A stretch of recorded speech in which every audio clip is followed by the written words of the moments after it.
আসসালামু আলাইকুম সুপ্রিয় দর্শক, কেমন আছেন সবাই? আশা করছি ইনশাল্লাহ সকলেই ভালো আছেন। আজকের ভিডিওতে আমরা গ্রিসের একটি গুরুত্বপূর্ণ বিষয় নিয়ে কথা বলতে চাচ্ছি এই ভিডিওতে। তো অনেকেই আসলে আমাদের কাছে কমেন্ট করেছেন, অনেক ধরনের প্রশ্ন করেছেন যে ভাই আমি অমুক দেশে আছি, আমি এখান থেকে গ্রিসে যেতে পারবো কিনা। মিডল ইস্টের বিভিন্ন দেশে আসলে আমাদের প্রবাসী ভাইয়েরা আছেন, মূলত তারা গ্রিসে যেতে চান এবং অনেকেই বলে থাকেন যে ভাই আমি বাংলাদেশে আছি বা আমি বিভিন্ন দেশে আছি, মূলত আমি যেতে পারবো কিনা বৈধ উপায়ে বা অবৈধ উপায়ে। অনেকেই বাই রোড সিস্টেমে যেতে চান মূলত, ঠিক আছে। তো এইসব বিষয়গুলো নিয়েই আমরা আজকের এই ভিডিওতে কথা বলবো। ভিডিওটি না টেনে শেষ পর্যন্ত দেখবেন, অনেক ধরনের তথ্য কিন্তু আজকের এই ভিডিওতে আপনারা পেয়ে যাবেন। আর অবশ্যই প্রতিবারের ন্যায় আমরা আবারও বলবো, যদি আপনি আমাদের চ্যানেলে একদম নতুন ভিউয়ার্স হয়ে থাকেন, চ্যানেলটিকে সাবস্ক্রাইব করে রাখবেন। আমরা নেক্সট টাইমে চেষ্টা করব করা কমেন্ট অথবা আপনাদের প্রশ্নগুলো নিয়ে আমরা বিভিন্ন ধরনের তথ্য আপনাদের মাঝে শেয়ার করার। তো তাহলে চলুন আর কথা না বাড়িয়ে আমরা মূল ভিডিওর দিকে ফোকাস করি। আচ্ছা, প্রথমত আপনাদেরকে বলবো যে দেখুন, এখন বাংলাদেশ থেকে আপনারা বৈধ উপায়ে এই গ্রিস দেশটিতে কিন্তু যেতে পারবেন।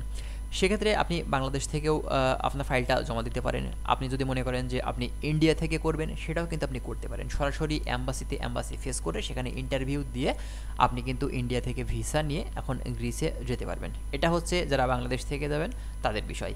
এবং এখন বাহির থেকে যারা যেতে চাচ্ছেন, মূলত সেই সব দেশগুলো থেকে আপনার যাবে কিনা সেটা কিন্তু অবশ্যই আপনাকে আগে থেকে একটু জেনে নিতে হবে। আর আপনি যদি মনে করেন যে না, আপনি সরাসরি বাংলাদেশ থেকে ফাইল প্রসেসিং করাবেন, আপনি সেটাও কিন্তু করাতে পারেন, কোনো সমস্যা নেই, ঠিক আছে। কিন্তু অবশ্যই আপনাকে কিন্তু অ্যাম্বাসি ফেস করা লাগবে, এই বিষয়টা কিন্তু আপনার অবশ্যই জানা লাগবে। এখন দেখা যাচ্ছে আপনি বাইরের দেশে আছেন, সেখান থেকে গ্রিসে যেতে চাচ্ছেন, আপনি সেখান থেকে না, আপনি বাংলাদেশ থেকে ফাইল প্রসেসিং করাতে চাচ্ছেন, তো আপনি পারবেন কি? অবশ্যই পারবেন। তার জন্য আপনাকে যখন অ্যাম্বাসি ফেস করা লাগবে, ওই টাইমে কিন্তু আপনাকে ইন্ডিয়াতে যাওয়া লাগবে।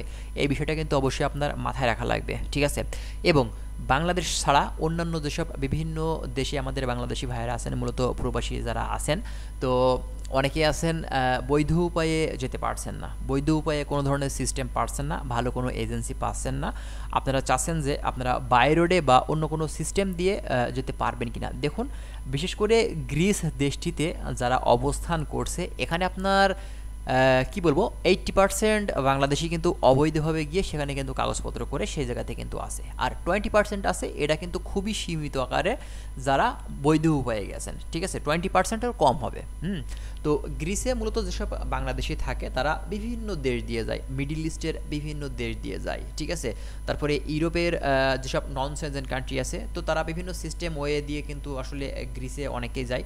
তবে গ্রিসে কিন্তু কমই যেয়ে থাকে, নন সেনজেন কান্ট্রিগুলো থেকে বেশিরভাগ ক্ষেত্রেই আপনারা সেন্ট্রাল ইউরোপের যে দেশগুলো আছে, মূলত আপনার Greece, Italy, France, German, Portugal, এইসব দেশগুলোতে কিন্তু মুভ করে নন সেনজেন কান্ট্রি থেকে।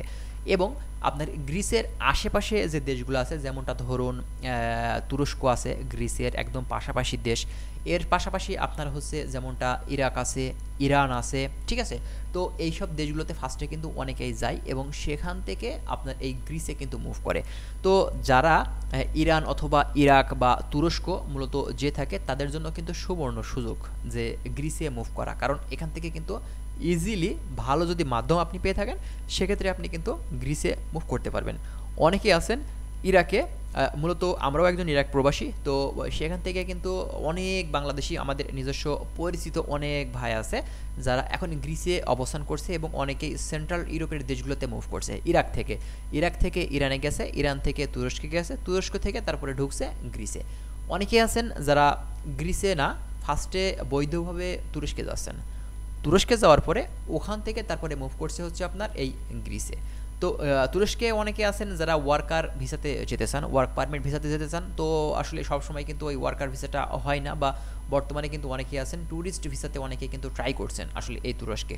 তো তুরস্কে ফার্স্টে সেখানে যাওয়ার পরে ট্যুরিস্ট ভিসা বা স্টুডেন্ট ভিসা, যে ভিসাই বলুন না কেন, সেখানে যাওয়ার পরে ওখান থেকে বাই রোড ইউজ করে কিন্তু গ্রিসে মুভ করছেন, ঠিক আছে। তো বিভিন্ন দেশ আছে আপনার, যেসব মিডল ইস্ট কান্ট্রি আছে, বিভিন্ন দেশ অনেকেই আপনার সৌদি, কাতার, ওমান, বাহরাইন, কুয়েত, মূলত এইসব দেশগুলো থেকেও কিন্তু বাই রোডে অনেকে কিন্তু রিস্ক নিয়ে, ঠিক আছে, যে দেশ দিয়ে যাওয়াটা একেবারেই মানে সম্ভব না, তারপরেও কিন্তু বাংলাদেশিরা ট্রাই করে, মানে বিভিন্ন ধরনের সিস্টেম অবলম্বন করেই কিন্তু বাংলাদেশিরা গ্রিস সহ ইউরোপের বিভিন্ন দেশে তারা কিন্তু মুভ করছে। এটা আমরা আগে থেকেই জানি, তারপরেও কিন্তু আপনারা অনেকেই আছেন আসলে এই বিষয়গুলো জানতে চান, ঠিক আছে। তো মূলত আপনি যদি গ্রিসে যেতে চান বাংলাদেশ থেকে অবশ্যই আপনি কিন্তু যেতে পারবেন, অথবা আপনি যদি মিডল ইস্টের কোনো দেশ থাকেন তো সেখান থেকে আপনারা ট্রাই করুন ভালো কোনো এজেন্সি দ্বারা, অবশ্যই কিন্তু আপনি যেতে পারবেন। অথবা আপনি যদি বাংলাদেশ থেকে করতে পারেন সেক্ষেত্রেও আপনি কিন্তু এটা করতে পারবেন, অথবা আপনি ইন্ডিয়া থেকে ভালো কোনো এজেন্সির মাধ্যম দিয়ে যদি করতে চান সেটা আপনি করতে পারবেন। সবথেকে বেটার হবে যদি আপনি ইন্ডিয়া থেকে কোনো ভালো কোনো এজেন্সির মাধ্যম দিয়ে আপনার ফাইল প্রসেসিং করান, সেক্ষেত্রে সবথেকে বেটার হবে।